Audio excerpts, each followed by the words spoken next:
Hey everybody, welcome to Band Advice TV. I am your host, Mark Allen V. So a couple months ago, I did this Can You DIY video to see if we can build ourselves a speaker isolation platform on the cheap.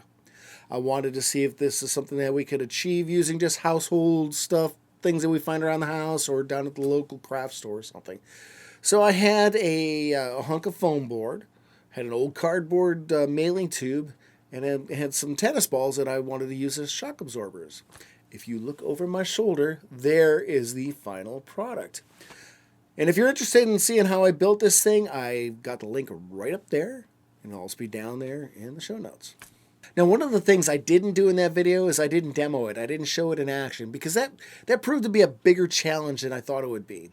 See, the whole purpose of a speaker isolation platform is to separate it from whatever it's sitting on or against, whether it's the floor or whether it's on a desk or against the wall. You want to separate that so that the vibrations from the speaker don't transfer to whatever it's sitting on or against, because when that happens, it can amplify, especially some of those low tones, or it can throw some really weird artifacts in there, or even some buzzing and stuff that can really interfere with your ears while you're trying to do your mixing and mastering.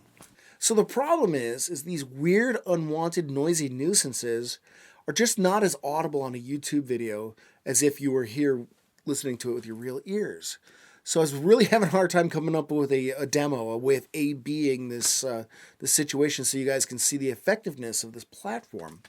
So I knew if I was going to demo this for you guys, I was going to have to channel some sort of higher power.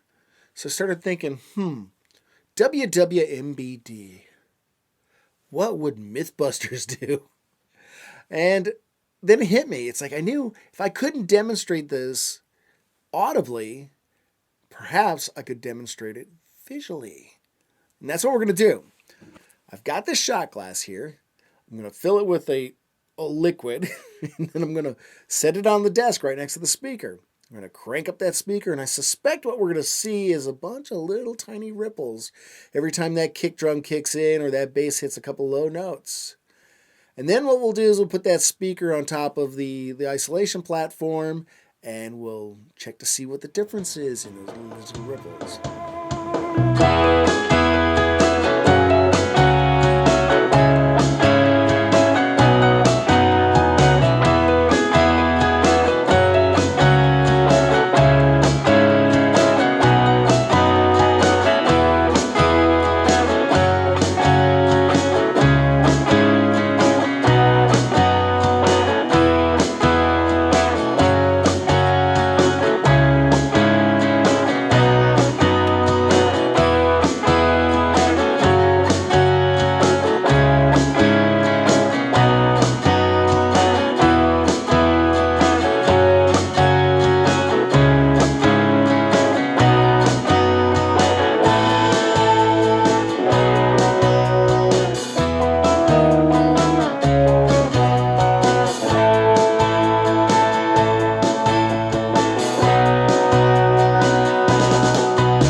So there you go, a little visual representation of how well our speaker isolation platform performs.